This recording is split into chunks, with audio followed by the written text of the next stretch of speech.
Good evening, my dear. I must apologize for the impromptu invitation that my associates carried out for me. I would have sent you a formal one, but my stationery is running dreadfully low at the moment. I find it so much more pleasant as well to meet face to face rather than communicate through dry and personal letters. Now, please, settle comfortably to your seat, but do be careful. I prefer to keep the leather interior flawless in all of my cars. You look a bit anxious, my dear. Would you care for a drink? I was just fixing one for myself. Well, suit yourself. But you find no higher quality liquor in this country.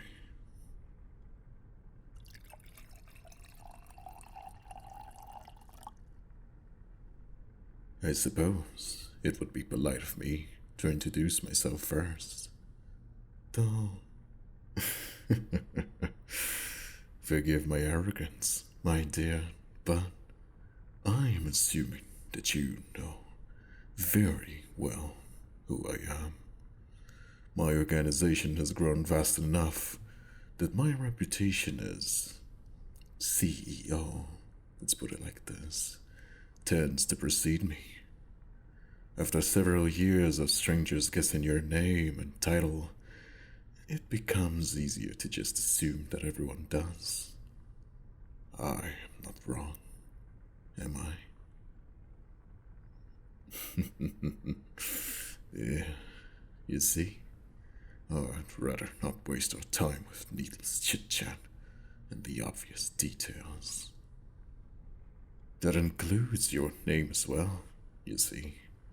I already know what there is to know, as well as your current address, phone number, date of birth. We know where you work, since that's where we picked you up as well. I even know the name of your little pet, and I must confess that I am underwhelmed about that fact in particular. Such a fitting name for such a cuddly creature, don't you think? But considering he was your mother's pet before she passed him to you, the fault cannot lie in your own creativity. What I mean to say is, I always make a point to thoroughly research those who I find interesting. And the other night, you became very interesting to me. Honey, don't play dumb with me. While your attempts to feign ignorance are adorably entertaining, they're also incredibly weak. Do you think that you can fool these eyes and ears? They'll have to be failing quite miserably to mistake you, after clearly seeing you stumble upon our business in the alleyway that evening. No, you don't mind if I smoke, do you? I thought so.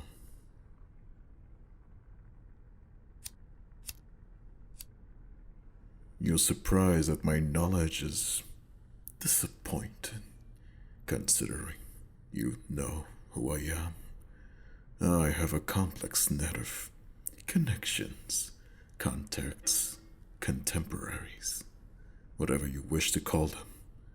I could dig up the deepest buried secret out of any given person in the city, only with a few calls to the right people. Information is power. With it, I've called the bluffs of countless people far more talented at stonewalling me than you could ever be. Blackmailing is a fascinating tactic. You'd think it would be worrisome after so long, watching people squirm when confronted with even the smallest hint of knowledge about their darkest secrets. But it still amuses me just how easy it is. When blackmail is not a viable option, money inevitably ties the loose ends. A laughably reliable solution. So you see, with both information and wealth at my disposal, I am fairly capable of rewriting history at my will. Some events are more difficult to rewrite than others, but when I set my mind to it, I generally tend to find solutions, even when multiple factors contend with. Take 2 nights ago, for example. It's not often that someone accidentally themselves past our safeguards and happens upon our business. It was my assumption that you were either deluded do-gooder or obsessed journalist. Turned out, you were simply blessed with an ungodly amount of luck. Determining the nature of that luck, however, is baffling, to say the least. You witnessed our deeds and escaped at that time. And yet, here you sit. I admit that it was partially our hastiness to deal with certain present issues that led to your discovery. It is not often that me or my associates conduct business outside our confidential locations, but in this case it was required. Law enforcement hotspots are easily avoided when you know the city as well as I do. However, civilians such as yourself can easily become entangled where they don't belong. And you did become quite entangled, didn't you? Most ordinary people might run for their own safety, or even to call the police when faced with such a scene. What exactly was that compelled you to take your phone and begin recording our conversation? Were you hoping to be rewarded? Or perhaps a sense of civic duty blinded you to the danger you were in? You could even put it on social media, of all things. Was it all in the vain attempt at posting something viral? Firstly, that would be an incredibly foolish move, considering who you believe to have encountered. And secondly, I doubt you were close enough to gather any sound or video of understandable quality from your position behind that dumpster. Were you?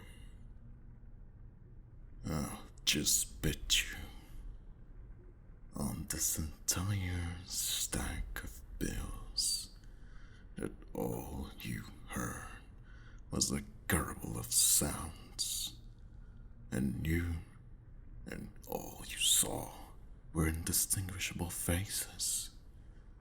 I might even bet 2 entire stacks of bills. And I am a man who enjoys a good bet. So why don't we look over that video together? Come on. I'd rather not have to persuade you. Either you can hand me your phone, or my friends over here will have to. Very good. I appreciate you unlocking it for me. So very considerate.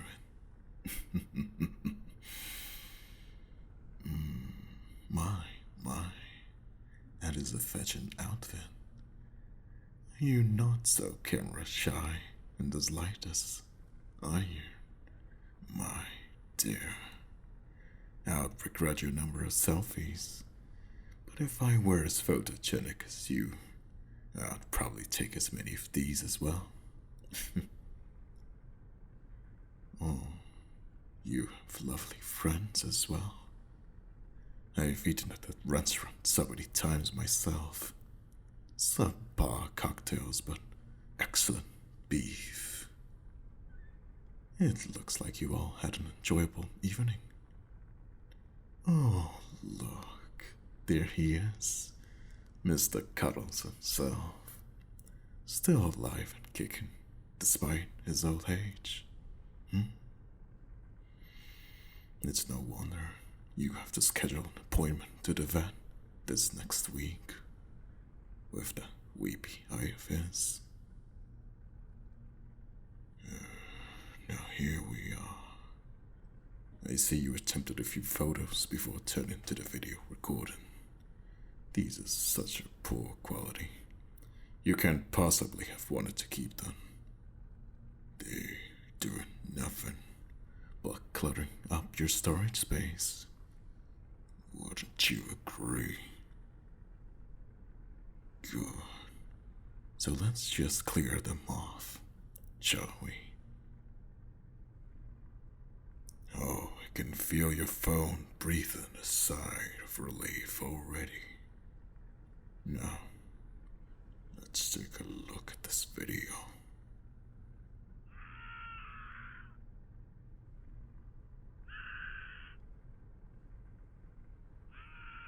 Pitiful that a phone at this day and age couldn't brighten the surroundings more. Or you might be able to see each face here quite clearly. What street light are you talking about? To me, this video looks like too much of a dark and blurry mess to make out what's happening. Those figures could be doing anything to that man. I'll do your phone another favor and delete this as well. Now, don't you feel like filling up the extra space with photos of your friends, families, and your beloved pet?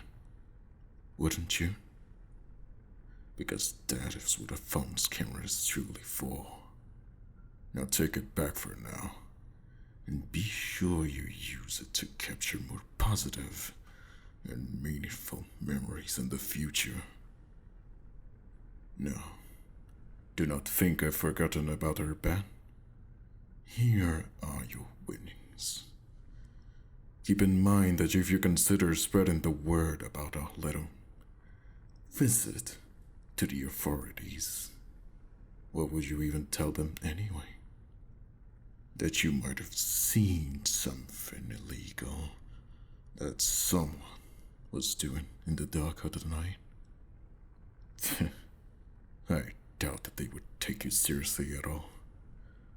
And besides, were you to implicate me by name, they would find a pristine criminal record and would be more likely to brush off your statement into a bin of obscurity. Now, I would say that concludes our business. We've circled the block enough times. I'll drop you off by your car now. You should go home, cuddle up with your cats, and maybe call a friend later. Just be grateful for all that you have. Life is a precious gift, after all. And it would be a shame to not appreciate the little things. Not wasting such a feeble attempt of justice like this. Here is hoping that we will not have to meet again, my dear. Don't spend your winnings all in one place. And have a wonderful evening.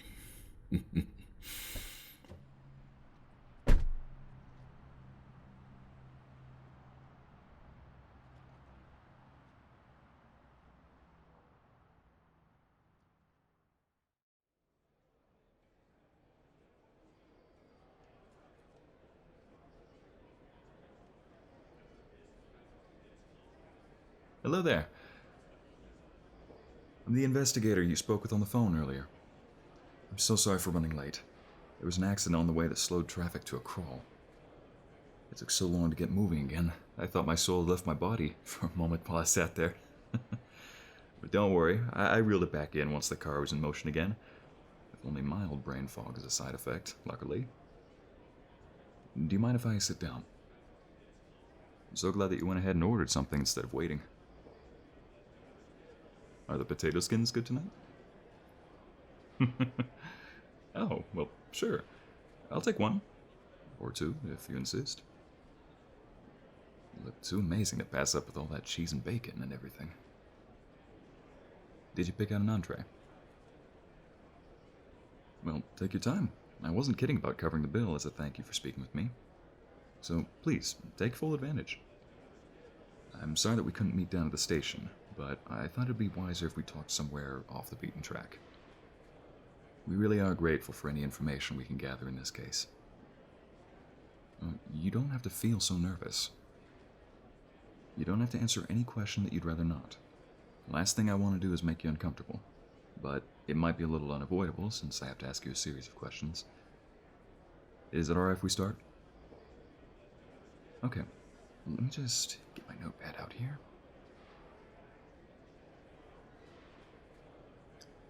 Alright. The first question might be a bit intrusive, but it's important that I ask. Have you consumed any alcohol in the last 3 hours? Good, good. I just want to make sure that you're not in any altered states, however mild. Oh, of course. Feel free to order whatever drinks you'd like once we're through here. I wouldn't place such a restriction generally, but it could be an issue if I record a statement from someone who'd consumed alcohol beforehand. It could invalidate your words. And considering that we're looking for any help that we can get, that'd be less than ideal, wouldn't it? Alright, so second question, which pretty much ties into all the following ones. Were you walking on Nielsen Street between 8 p.m. and 8:30 p.m. on the night of the 20th? Okay, not entirely sure of the time. That's no problem. And while you were walking, did you come across anything out of the ordinary? Are you certain about that? Please think carefully. If you saw anything at all, it could be crucial to our investigation. Nothing strange at all. Listen, I can understand if you're hesitant to tell me anything. Maybe you just don't want to talk about it. Maybe you're afraid that you'll somehow get into trouble. All I want is to gather details about what happened. Because right now we're running on empty. You won't be in any trouble. You won't be brought up by name if this goes to court. You have nothing to lose. Please help us out here.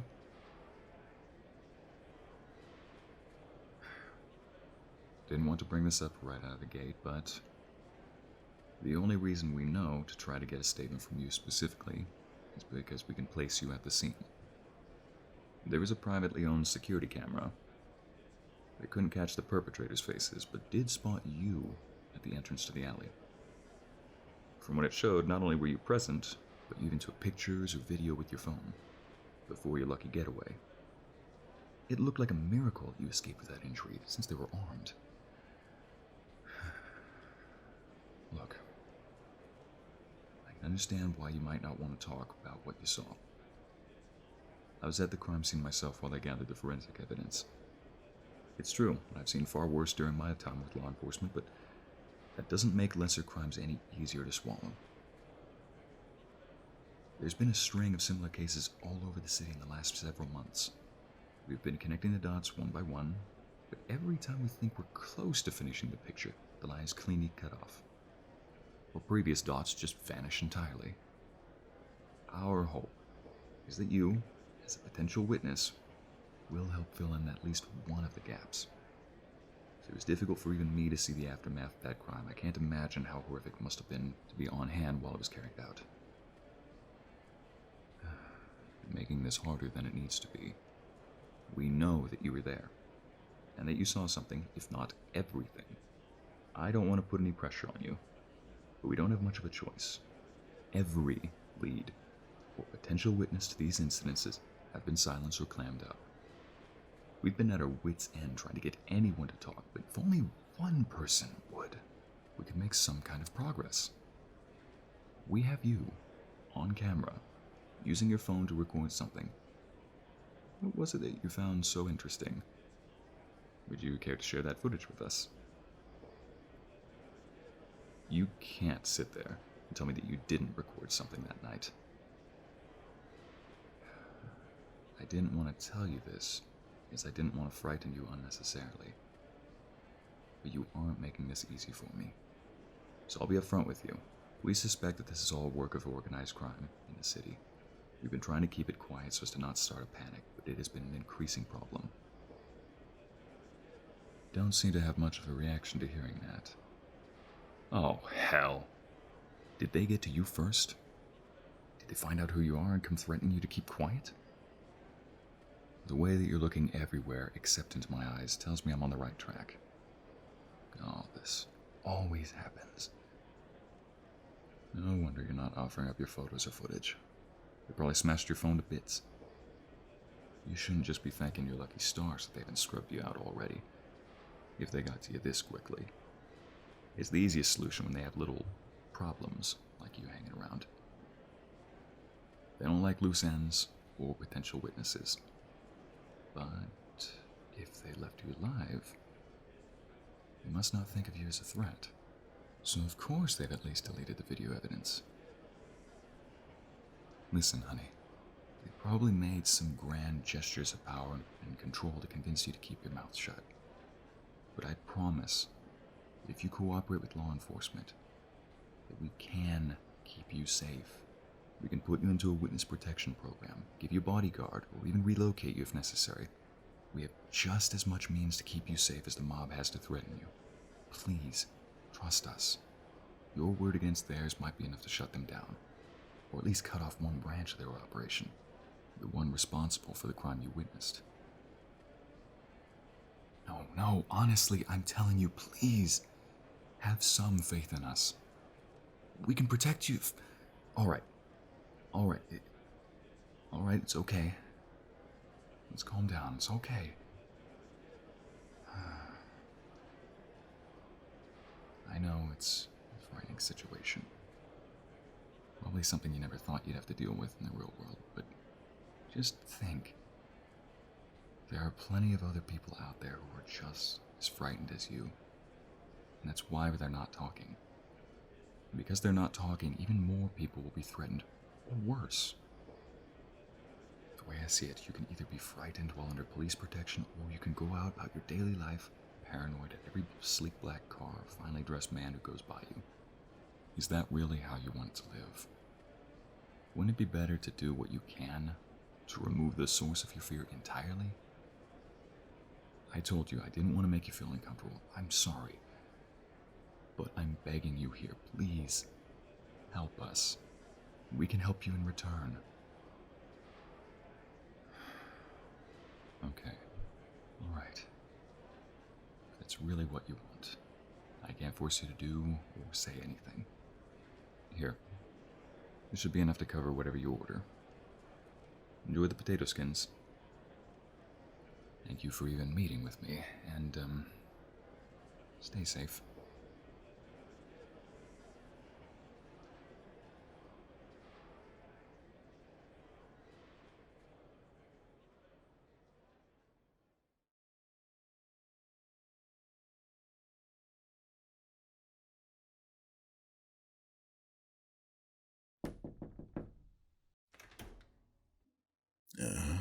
Officer, you made it. Would you care for a smoke? No, thank you. I won't be here long. As you wish. These are the more costly brand, anyhow. Call me selfish, but it always pains me to sacrifice certain luxuries on politeness alone. Anyone ever tell you that you're a snobby prick?